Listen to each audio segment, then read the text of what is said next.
Same type of equation as before, but this time we're going to use the t results.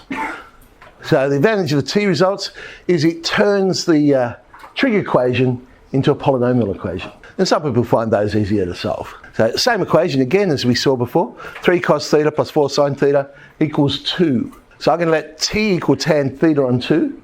Then I can rewrite my equation to be 3 outside of 1 minus t squared and 1 plus t squared, plus 4 outside of 2t on 1 plus t squared is 2. But remember, we have to change where we're looking for answers. Now I'm only looking for answers between 0 and 180 because we're looking at half the angle.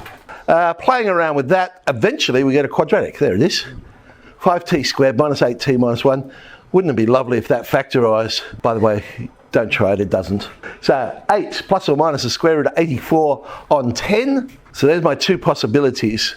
Could be 4 minus root 21 on 5 or 4 plus root 21 on 5. I guess as far as solving trig equations go, this is nice because I'm now only looking in the first or the second quadrant. So tan is positive in the first quadrant, but negative in the second quadrant. So there's always only going to produce one answer. I just got to work out whether this is positive or negative.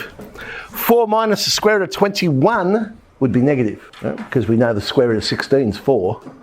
So I know that one's going to be an obtuse angle. So when you put that in your calculator, you'll end up with a negative acute angle. So probably negative 6 degrees 39 if you put that all in the calculator.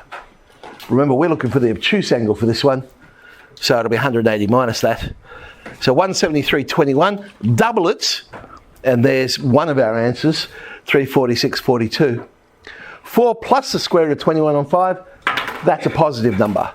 So we're just looking for an acute angle, and there it is, 59 degrees 47. Double it, and we get 119.33.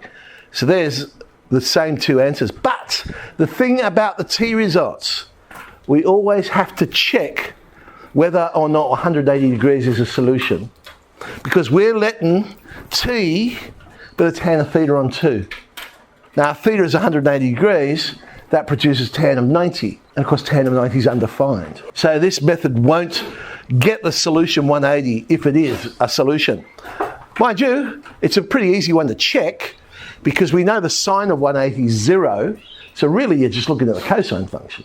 The cosine of 180 is negative 1. So you just got to compare the coefficient of the cosine function with the constant on the other side. One's got to be the negative of the other if 180 is going to be a solution. Well, in this case, I've got negative 3 on the left-hand side, 2 on the right-hand side, so I know 180 is not a possible solution. Okay.